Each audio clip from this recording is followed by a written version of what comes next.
സ്നേഹമുള്ളവരെ, പരീക്ഷകളുടെ കാലം ഇതാ നമ്മുടെ മുമ്പിലേക്ക് എത്തുകയാണ്. മാതാപിതാക്കൾക്കും കുഞ്ഞുങ്ങൾക്കും ഏറ്റവും കൂടുതൽ ടെൻഷൻ അനുഭവിക്കുന്ന ഒരു സമയമാണ് പരീക്ഷാ കാലഘട്ടം.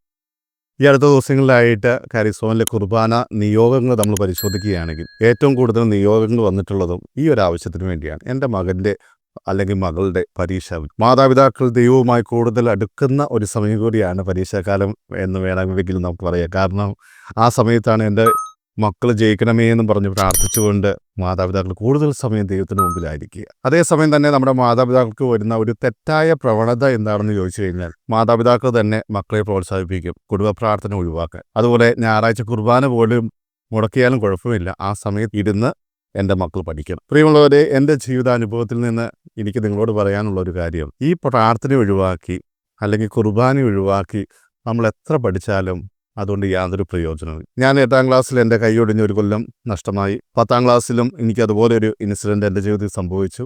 ആദ്യത്തെ 15 ദിവസം സ്കൂളിൽ പോകാൻ പറ്റിയില്ല. സ്കൂളിൽ ഇൻഫോം ചെയ്യേണ്ടതായിരുന്നു, അത് ചെയ്യാൻ പറ്റാത്തത് കൊണ്ട് തന്നെ എൻ്റെ സ്കൂളിൽ നിന്ന് രജിസ്റ്ററിൽ നിന്ന് പേര് നഷ്ടമായി. ഒരു കൊല്ലം എനിക്ക് പഠിക്കാൻ സാധിച്ചില്ല. പിന്നീട് 10ാം ക്ലാസ്സിൽ പഠിക്കാൻ ചെല്ലുമ്പോൾ 2 കൊല്ലം നഷ്ടമായ ആ ഒരു വേദന കൊണ്ട് തന്നെ പഠിക്കാനുള്ള കഴിവ് എനിക്ക് ഒത്തിരിയേറെ കുറഞ്ഞു പോയ സമയമായി. എത്ര പഠിച്ചാലും മനസ്സിൽ നിൽക്കില്ല. ടീച്ചർമാർ സ്പെഷ്യൽ ക്ലാസ് നൽകുന്നു. അങ്ങനെയൊക്കെ എന്നെ എങ്ങനെയെങ്കിലും പഠിപ്പിച്ചെടുക്കണമെന്ന ആഗ്രഹത്തോടെ അവരെല്ലാം പരിശ്രമിക്കുമ്പോഴും എനിക്ക് ആ ഒരു കോൺഫിഡൻസ് ഉണ്ടായിരുന്നില്ല. പലപ്പോഴും ഞാൻ നന്നായിരുന്നു പഠിച്ചിട്ട് ചെന്നാലും പിറ്റേ ദിവസം ഒരു എക്സാം നടത്തി കഴിഞ്ഞാൽ അങ്ങനെ പാസ്സാകാതെ പോകുന്ന ഒരവസ്ഥ. എനിക്ക് ഒത്തിരിയേറെ ടെൻഷൻ അനുഭവിച്ച നിമിഷങ്ങളായിരുന്നു. അപ്പോൾ അതിനെയെല്ലാം മറികടക്കുവാൻ ഞാൻ കണ്ടെത്തിയ ഒരു മാർഗം ദൈവത്തിൽ ആശ്രയിക്കും. ദൈവത്തിൻ്റെ സമയം കൂടുതൽ സമയം ഇരുന്ന് പ്രാർത്ഥിക്കുക, ദൈവത്തോട് എൻ്റെ പ്രാർത്ഥനാ നിയോഗങ്ങൾ സമർപ്പിക്കുക.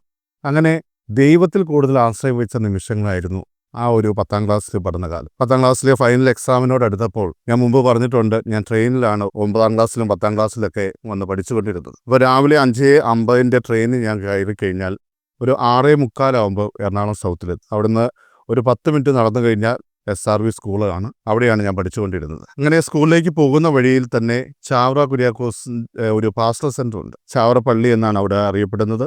സെൻറ്റ് ജോസഫ് ആശ്രമത്തിലെ ആ പള്ളിയിൽ ഞാൻ ഇടയ്ക്ക് പോകാറുണ്ട്, പ്രാർത്ഥനയിൽ പങ്കെടുക്കാറുണ്ട്.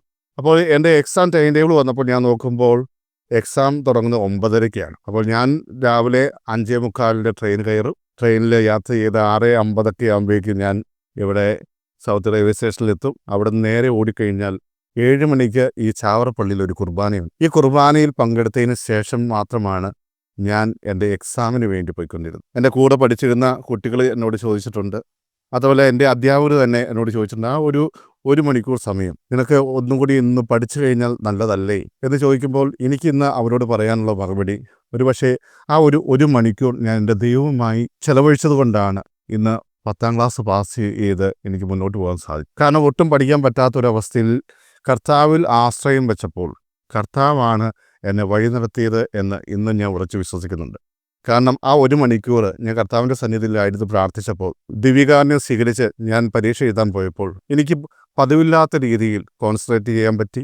അതുപോലെ നല്ല രീതിയിൽ പരീക്ഷ എഴുതുവാനും സാധിച്ചു. പാസ്സാകുമോ എന്ന് പോലും സംശയിച്ച ആ ഒരു സ്ഥലത്ത് നിന്ന് 75% മാർക്ക് 10ാം ക്ലാസ് കിട്ടിയുള്ളൂ. പക്ഷേ ആ 75% മാർക്കും അത് കർത്താവ് തന്ന ഒരു സമ്മാനമായിരുന്നു. അതുകൊണ്ട് എനിക്ക് പ്രിയ മക്കളെ നിങ്ങളോട് പറയാനുള്ളത്, ചിലപ്പോൾ മാതാപിതാക്കളും ഇത് കേൾക്കുന്നുണ്ടാകാം, അവരോടുമായിട്ട് എനിക്ക് പറയാനുള്ളത് ഒരു കാര്യമാണ്, മക്കളെ ഒരിക്കലും പരീക്ഷയുടെ പേരിൽ പ്രാർത്ഥനയിൽ നിന്ന് മാറ്റി നിർത്തും. പ്രത്യേകിച്ച് വിശുദ്ധ കുർബാനയിൽ നിന്ന് ഒരിക്കലും മാറ്റി നിർത്താൻ പാടില്ല. എന്തുകൊണ്ടെന്നാൽ നമ്മൾ വിശുദ്ധ കുർബാനയെ സംബന്ധിക്കുമ്പോൾ അതൊരു ശക്തിയാണ്. വിശുദ്ധ കുർബാനയിലൂടെ ലഭിക്കുന്ന ആ ഒരു ശക്തി നമ്മുടെ മനസ്സിനെ ശാന്തമാക്കും, നമുക്ക് കൂടുതൽ കോൺസെൻട്രേറ്റ് ചെയ്യാൻ സാധിക്കും, എല്ലാ കാര്യങ്ങളും കൃത്യമായിട്ട് പഠിച്ചെടുക്കാനുള്ള കഴിവ് പരിശുദ്ധാത്മാവ് നമുക്ക് നൽകും. പരിശുദ്ധാത്മാവിൻ്റെ വലിയൊരു അഭിഷേകം വിശുദ്ധ കുർബാനയെ സംബന്ധിക്കുന്നതിലൂടെ നമുക്ക് ലഭിക്കുന്നതാണ്. പ്രാർത്ഥനയിലും നമുക്ക് അത് അനുഭവിക്കാൻ സാധിക്കും. ഈ കുർബാനയ്ക്ക് വേണ്ടി ചിലവാക്കുന്ന 1 മണിക്കൂർ അല്ലെങ്കിൽ കുടുംബ പ്രാർത്ഥനയ്ക്ക് വേണ്ടി ചിലവാക്കുന്ന ഒരു അരമണിക്കൂർ നമ്മുടെ ജീവിതത്തിൽ ഒരിക്കലും നഷ്ടമല്ല. ആ 1.5 മണിക്കൂർ ഞാൻ കൂടുതൽ പഠിക്കാൻ ശ്രമിച്ചു കഴിഞ്ഞാലും ഒരുപക്ഷെ എനിക്ക് പഠിക്കാൻ സാധിച്ചത് വരില്ല. അതേസമയം ഈ 1.5 മണിക്കൂർ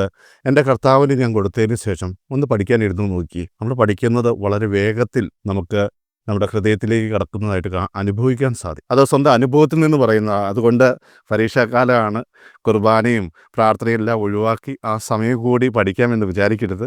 അത് നിങ്ങളുടെ ജീവിതത്തിൽ ഒരു നഷ്ടമായിട്ട് കണക്കാക്കരുത്. ഈ പ്രാർത്ഥനയും കുടുംബ പ്രാർത്ഥനയും അതുപോലെ തന്നെ വിശുദ്ധ കുർബാനയും എല്ലാം നിങ്ങൾ കൃത്യമായിട്ട് പങ്കെടുത്തു നോക്ക്. നിങ്ങൾക്ക് പരീക്ഷയിലും അതിൻ്റേതായ വ്യത്യാസം അനുഭവപ്പെടാൻ സാധിക്കും. അതുകൊണ്ട് പ്രിയമുള്ളവരെ, മാതാപിതാക്കളെ, കുഞ്ഞുമക്കളെ, നിങ്ങൾ ഈ കാര്യം ഗൗരവപൂർവ്വം എടുക്കുക. ഒരിക്കലും ഒരു തെറ്റായ പ്രവണതയിലൂടെ പ്രാർത്ഥനകളിൽ നിന്ന് മാറി നിൽക്കാതെ നല്ല രീതിയിൽ പഠിച്ച് ദൈവത്തിൽ ആശ്രയിച്ച് മുന്നോട്ട് പോകാൻ പരിശ്രമിക്കൂ. നല്ല ഉന്നത വിജയം നൽകി കർത്താവ് നിങ്ങളെ അനുഗ്രഹിക്കും. ഈ പരീക്ഷയുടെ സമയത്ത് കൂടുതലായി പ്രാർത്ഥിക്കാൻ പറ്റിയ ഒരു ഭാഗമാണ് ജ്ഞാനത്തിൻ്റെ പുസ്തകം 9:4. ഞാൻ പരീക്ഷ എഴുതാൻ പോകുമ്പോൾ എപ്പോഴും പ്രാർത്ഥിച്ചുകൊണ്ടിരുന്ന ഒരു കാര്യം കൂടിയാണ്, കർത്താവേ, അങ്ങയുടെ സിംഹാസനത്തിൽ നിന്ന് എനിക്ക് ജ്ഞാനം നൽകണമേ, അങ്ങയുടെ ദാസതയിൽ നിന്ന് എന്നെ ഒരിക്കലും തിരസ്കരിക്കരുത്. ആ ഒരു പ്രാർത്ഥന ഞാൻ എപ്പോഴും ഉരുവിടാറുണ്ട്. അത് എന്നെ വഴി നടത്തിയിട്ടുണ്ട്.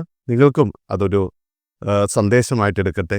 നിങ്ങളുടെ ജീവിതത്തിലും ഈ ഒരു പ്രാർത്ഥനയോടുകൂടെ നിങ്ങൾ പരീക്ഷയെ സമീപിച്ചു നോക്കുക. തീർച്ചയായും വിജയം ഉറപ്പാണ്. എല്ലാവർക്കും പരീക്ഷയിൽ ഉന്നത വിജയമുണ്ടാകാൻ വേണ്ടി പ്രാർത്ഥിക്കുന്നു. പുതിയൊരു വീഡിയോയുമായി ഇനി നമുക്ക് വീണ്ടും കാണാം. അതുവരെ ക്ഷമയോടെ കാത്തിരിച്ചു.